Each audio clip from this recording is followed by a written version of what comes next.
kanyang pangalan kahit nasa labas siya ng bansa. Magkakausap natin live via Zoom, Attorney Harry Roque.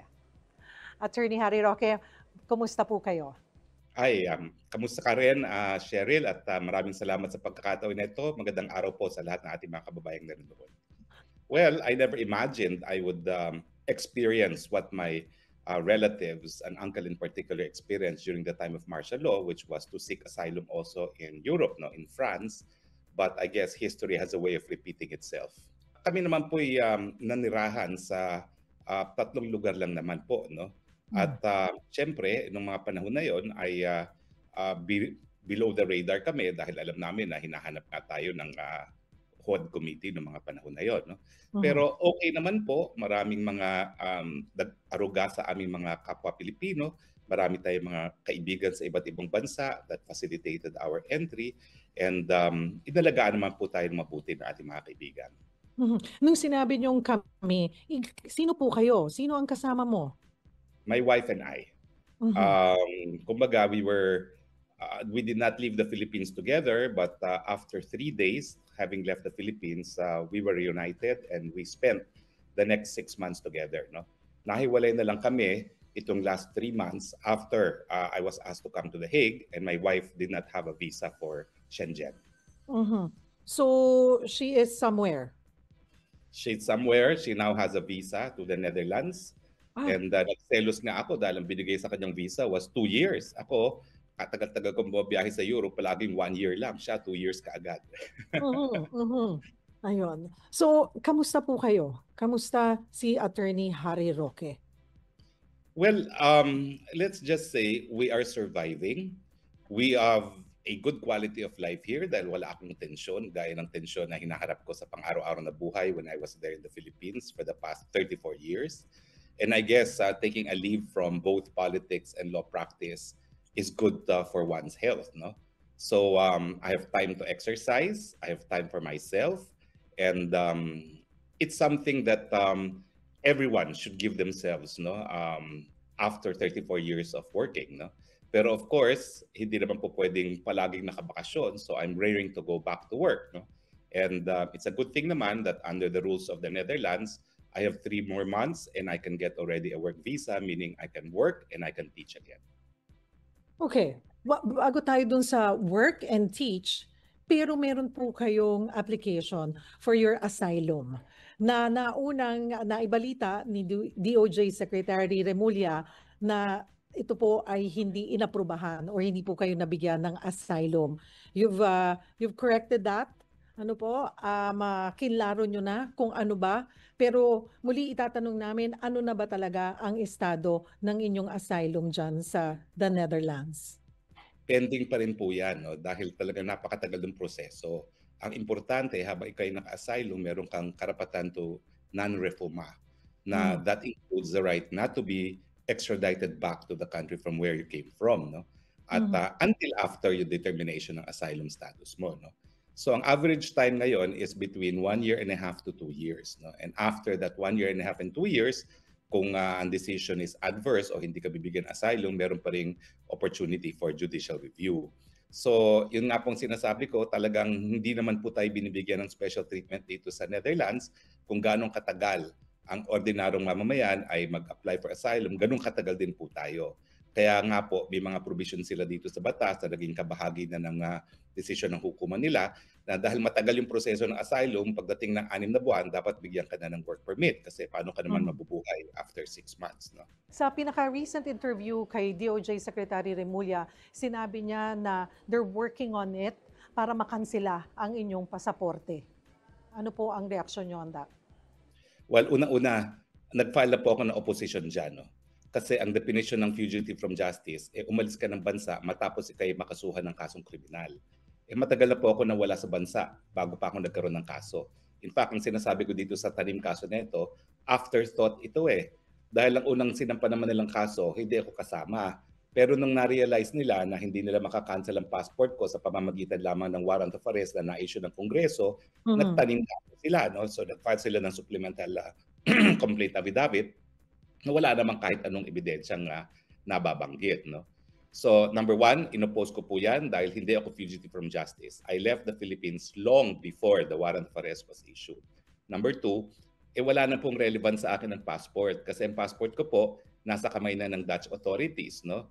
At hindi ko na siya magagamit. In other words, I cannot leave really the Schengen area, no? It's not as if I can leave Europe as a continent. Hindi na po, no? Habang nakabinbin ang aking asylum, dito lang ako sa Europa. In fact, ang relevance niyan sa Pilipinas, yung pagpababalik sa akin. Ang Mm. gusto ko lang nila mangyari, kapag wala ka ng passport, subject ka na to summary deportation as a undocumented alien. Pero hindi nga po mangyayari yon because I have an asylum seeker at talagang malinaw na malinaw yung karapatan ko to non-refoulement. Hindi ako mapapabalik sa Pilipinas until tapos na yung proseso ng aking asylum. No? Ang Mm. relevance lang ng passport ngayon kung makakabiyahe ako sa labas ng Europa at hindi nga po dahil isa sa kondisyon na ikaw ay isang asylum seeker ay i-deposit mo yung passport mo sa Dutch government at hindi ka na makakaalis ng Europa panandalian. Mhm. Isa rin po sa sinabi, while they were talking about the cancellation of your passport, nabanggit po ni DOJ, well, he didn't want to talk about you anymore. And then he said na Harry Roque, to quote him, Harry Roque is insignificant here. He doesn't even count among the people that we consider as a problem. Why should we talk about him? Do you want to bring him home? Then so be it. He's just trying to get attention. Ano po ang ano nyo? Masagot niyo doon? Well, hindi naman ako yung nagsasabi na marami akong passport na ginamit. Hindi naman ako nagsasabi na na-deny na yung aking asylum. And yes, I prefer to be forgotten while I'm in Europe. So thank you very much for considering me as insignificant dahil ako naman dapat tutukan talaga ng DOJ yung napakadaming krimen na nangyayari ngayon sa lipunan. No? Let's be fair to the taxpayers. Ang trabaho talaga ng DOJ panagutin lahat ng mga nagkakasala ng mga kriminal sa bansa at sana yun na lang tutukan nila at wag na ako. Mhm. Ayaw niyo na ho bang bumalik sa bansa? Wala ba kayong plano para lang, sinasabi nga para harapin kung ano man ang ibinabato sa inyo na kaya niyo naman depensahan ang inyong sarili? Well, una-una, Cheryl, hinaharap ko po lahat yan.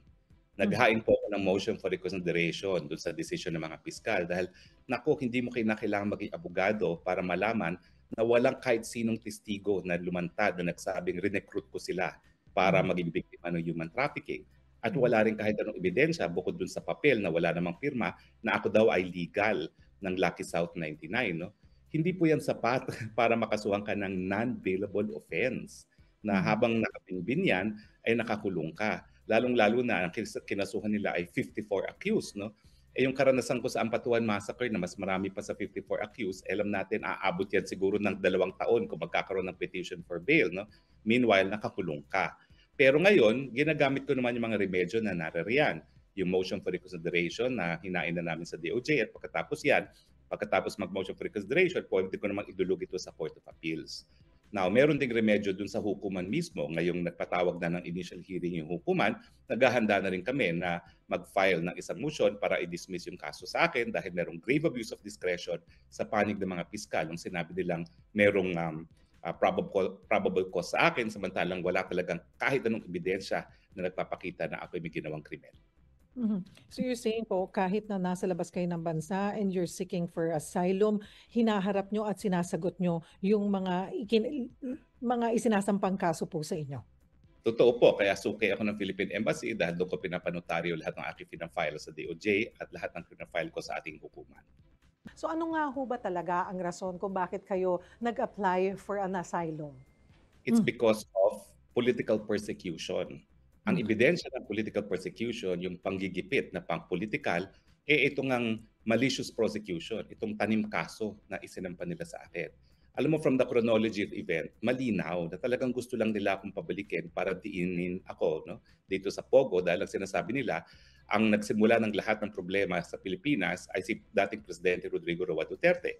Kung napanood mo yung kauna-unahang presentasyon ng WAD Committee laban sa investigasyon sa Pogo, talagang dinidiin nila ang talagang responsable dito sa problema ng Pogo ay si Presidente Rodrigo Roa Duterte samantalang panahon naman ni Noynoy Aquino diyan pa sa Cagayan na economic zone nagsimula ang Pogo. Ginawa lang ni Tatay Digong re-regulate dahil kung hindi naman mare-regulate wala tayong makikita diyan sa Pogo at hindi natin alam kung anong ginagawa nila. So yan yung konteksto kung bakit sila nagsimula ng investigasyon sa WAD Committee. At ako naman po ay 3 beses nag-attend dyan na tagsa 10 oras. So after 3 hearings naman na tagsa 10 oras, lahat ng tanong ay natanong na at paulit-ulit na lang at mga bagay-bagay na wala nang kinalaman sa Pogo ang lumalabas, bakit pa ako sisipot dyan? No? So, yun po yung konteksto ng sinasabi natin na political persecution kasi nagsimula yan dun sa congressional hearing nung hindi nila nakuha ang gusto nila makuha dahil ang mga tanong nila ay irrelevant na. Eh yun nga po, humanap sila ng pamamaraan para ako'y mapauwi at yan ay sa pamamagitan nga ng tanim kaso. So, malinaw po sa akin, kaya nga po, Zinirox ko ang lahat ng complete records ng DOJ dun sa kaso ko kasi kahit sino, miski wala pang legal background ang magbabasa niyan, hahanapin at hahanapin. Nasaan ang aligasyon laban kay Harry Roque? Wala po. Yung resolution nga ng piskal, sinabi ko anong reklamo ng DOJ laban sa akin, sinabi ko anong sagot ko, tapos lahat ng akusado may discussion sila bago sabihin na sila'y dawit. Pagdating kay Harry Roque, dawit lang si Harry Roque basta.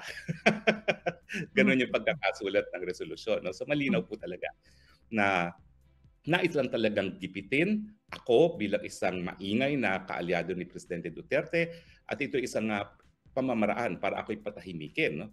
Pero God is good. I don't think they have succeeded. Naririnig pa rin naman po ang boses natin na maski tayo ay malayo. At well, thank goodness also for technology, no, such as the internet, na that has enabled us also to continue being heard. Attorney Harry, doon po sa siyam na buwan, paano kayo nakaka-survive? Paano ang inyong pamumuhay? Kwento nyo nga po sa amin. Well, I cannot survive for long. That's the truth, no? Although I live very frugal life. Ako'y nakikitira sa mga kapwa Pilipino. And although iniisip ko nga no nakakapagod na yung palipat-lipat o ang suggestion sa akin ng iba ay kumuha na ng apartment no.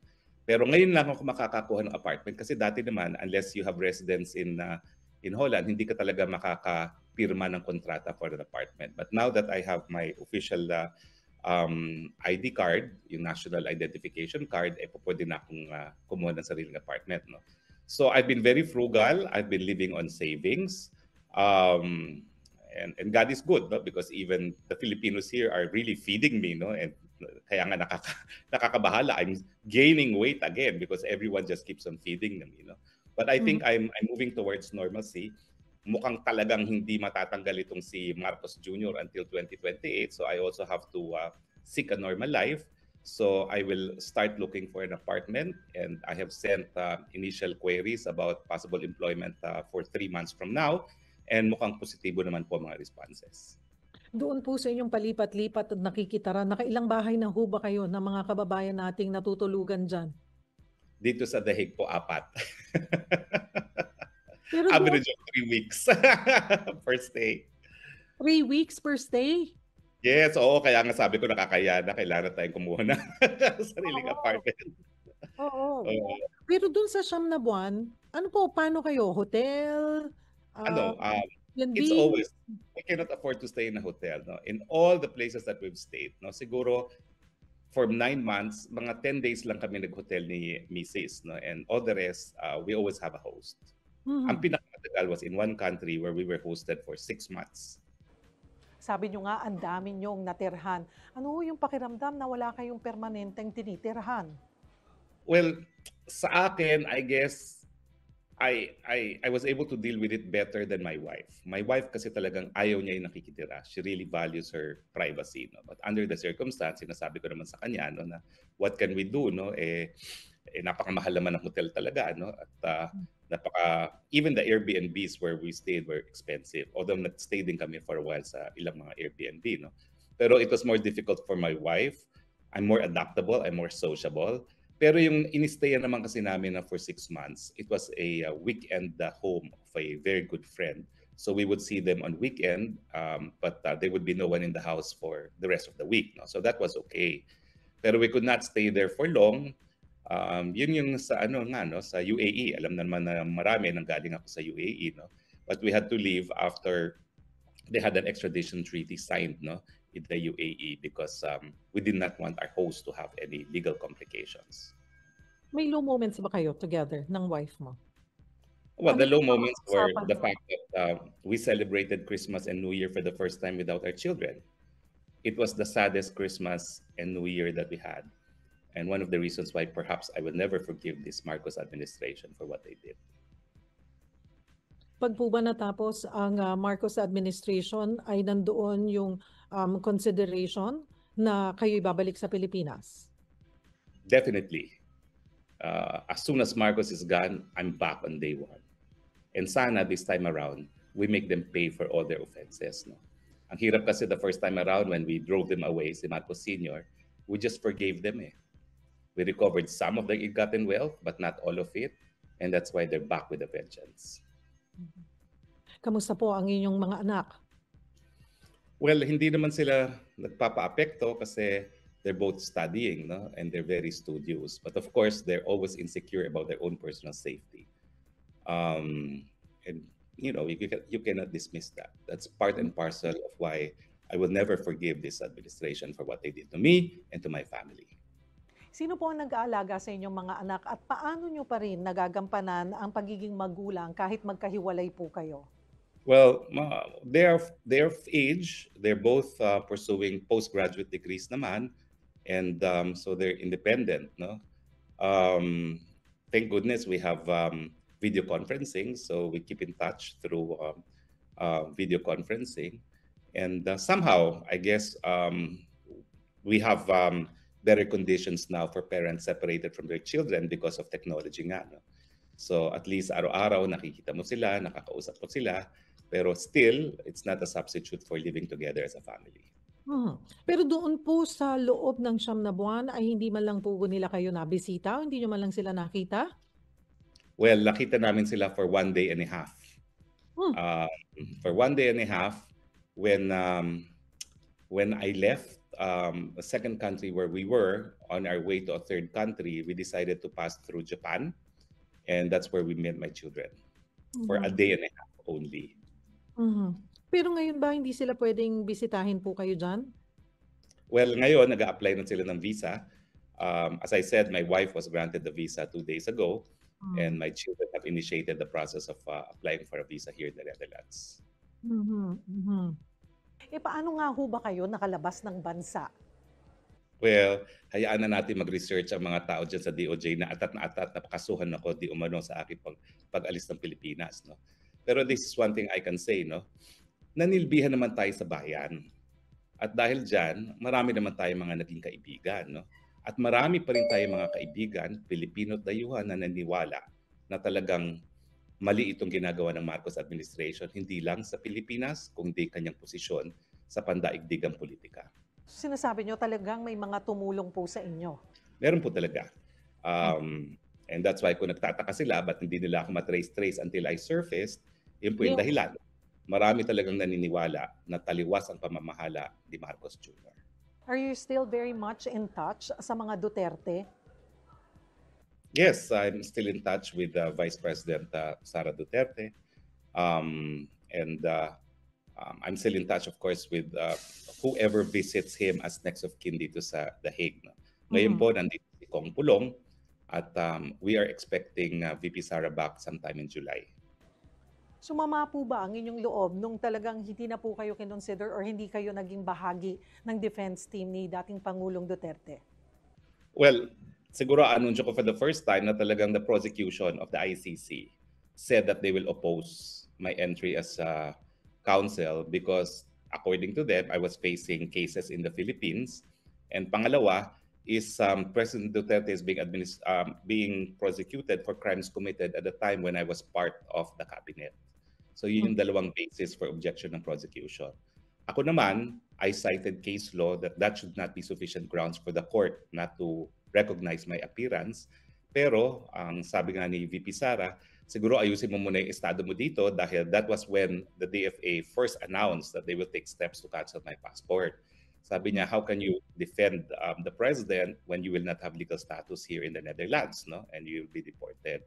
So ako naman, of course, the client's interest always comes first. Totoo naman yung concern ni VP Sara na paano ka nga makakadepensa when you have to defend yourself, no? So I took a step back and I regretted it. busit na busit ako sa Marcos administration for announcing that they will cancel my passport.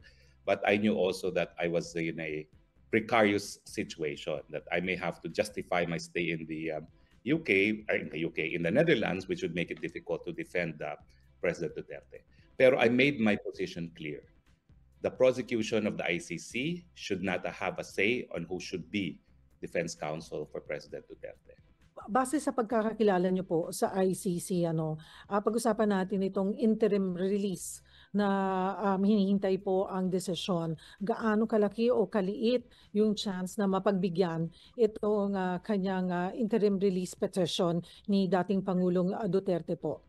Lalo na mariing ikontra po ito ng pamilya ng mga biktima. Hindi lang yung pamilya ng biktima, pati yung prosecutor. Yes. Nagulat ako dyan kasi sinabi ng abogado ni Tatay Digong, nakapag-usap na raw sila ng prosecution at pumayag na sila sa interim release. At yan ay nasa plea niya. Kaya nawindang talaga tayong lahat nung napakatindi ng objection ng prosecution doon sa interim release na hinihingi. Now, pinag-aralan ko lahat ng kaso na litis ng ICC.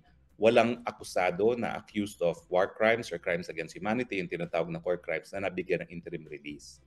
Ito'y taliwas sa practice ng ibang international tribunals gaya ng UN Tribunal for the former Yugoslavia at UN Tribunal for Rwanda, kung saan halos lahat ng akusado binigyan ng interim release at lumilipad lang sila pabalik sa dahig kapag merong bista. No? Now, having said that, na talagang hindi nagbibigay ng interim release ang ICC, tingin ko ang tanging pag-asa ni Tatay Digong for interim release ay yung katotohanan na wala pa namang 80 anyos na nasasakdal dito sa ICC. Siya ang kauna-unahan. So sa tingin ko, kung mapagbibigyan yan ay dahil sa kanyang edad at yung kanyang mga ilang karamdaman. No? Pero by way of practice, talagang mali itong naging practice sa ICC na hindi sila nagbibigay ng interim release kasi hindi pa naman convicted yung tao. Bakit mo papatawan na ng parusa ng pagkakakulong na hindi pa nga na-establish kung merong probable cause? Sa Pilipinas, bago makarating ang isang kasong kriminal na merong kulong sa hukuman, meron ng probable cause. Ito nakakulong na si Tatay Digong, wala pang probable cause. Tama ba yan? So ang intention talaga ng Rome Statute, bagamat nauna ang warrant of arrest bago ang probable cause, dapat merong interim release. At kung nasunod nga yung Article 59 ng ICC na dinulog muna siya sa harap ng lokal na hukuman sa Pilipinas, isa sa remedyo na pwedeng mabigay ng lokal na hukuman na Pilipino ay yung interim release habang nagdidesisyon kung dapat nga siyang i-extradite sa dahig. Yan yung napagkait kay Tatay Digong. Kaya nga sinasabi namin, yung kanyang detention dito talaga ay labag sa karapatang pantao, labag sa Rome Statute mismo, linabag niya ang soberenya ng Pilipinas, linabag ang karapatan ni Tatay Digong sa due process. Paano makakaapekto dito sa petition niya for interim release itong sinabi ng prosecution? Well, siyempre, malakas ang epekto niyan kasi akala natin nung una, non-opposed na yan, na sumasang-ayon na ang prosecutor. Because after all, ulitin ko, wala pang determination of probable cause. Kaya merong provision ng Rome Statute for interim release kasi wala pa naman dahilan talaga para ikulong yan eh. Ni probable cause, hindi pa na-establish. Pero ngayong tinutulan niya ng prosecution, tinutulan ng abogado ng mga biktima, syempre, the onus is against the granting. No? Ayun yung track record ng ICC na hindi nga gaya ng Tribunal for the former Yugoslavia, hindi talaga siya nakapagbigay pa ng kahit anong interim release. No? But I'm still hoping, 80 anyos, I don't think any court would have or would want yung responsibilidad na hawak nila yung tao at 80 years old at may mangyari sa kanya habang nakakulong. At alam mo na ang sabihin ko. Nag-birthday si VP Sara Duterte, pumunta siya dyan. Nagkaroon ba kayo ng pagkakataon na makapagkwentuhan, makapag-usap, lalo na rin dito sa kakaharapin niyang impeachment? Opo, no? Matagal po yung usapan at out of parang 5 araw ata siya, nakapag-usap naman kami ng 3 araw, no? At mahabaan ng usapan kasi naririto rin yun si Senator Amy Marcos at saka si Senator Robin Padilla, no? Pero in all our conversations, ako nakikipag-usap dun sa 2 senador, si VP Sara kept absolutely quiet. Which shows you, no, na talagang miski close siya dun sa 2 senador, hindi talaga siya nagpahiwatig kung anong gusto niyang mangyari. So nagdidiskurso lang kami, nakikinig lang siya, neither agreeing nor disagreeing pagdating dun sa kanyang impeachment. She really wants to be hands off, no, dun sa desisyon ng mga senador pagdating sa kanyang impeachment, even when in the company of her closest allies in the Senate. May plano ba kayong bumalik sa politika sa 2028? Kung tatanungin yung pamilya ko, ayaw na nilang politika. Hmm. Sa totoo lang, even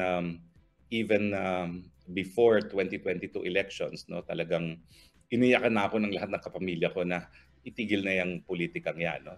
Which is also history repeating itself kasi yung dalawa kong lolo also started out as young lawyers, their careers in politics, no.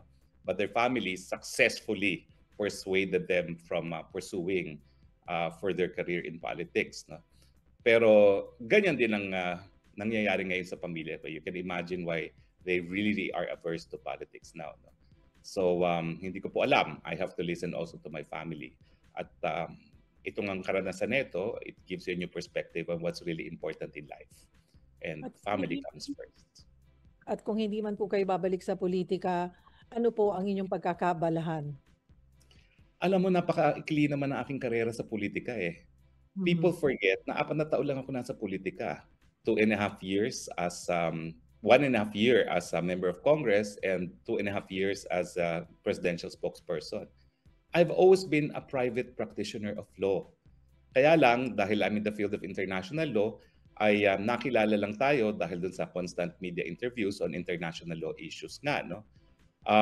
So it's not as if politika yung buhay ko. 4 na taon lang ang ginugol ko sa larangan ng politika, and I've always been a private person.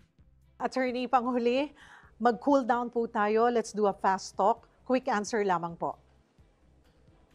ICC, stay out or rejoin? Stay out. War on drugs, investigate or move on? Move on. Regret defending Duterte? Yes or no? No. Still a human rights lawyer? Yes or no? Yes. Huling tawag nyo sa inyong telepono, kalaban o kaalyado? Kaalyado. Preferred asylum country, Europe o North America? North America. At panghuli, attorney, kung may isang pwede kang makasama pabalik dito sa Pilipinas, sino siya at bakit? Tatay Digong. Dahil yan naman ang pangako ko. Hindi ako uwi ng Pilipinas, hindi siya kasama. Thank you for making time. Marami pong salamat, Attorney Harry Roque.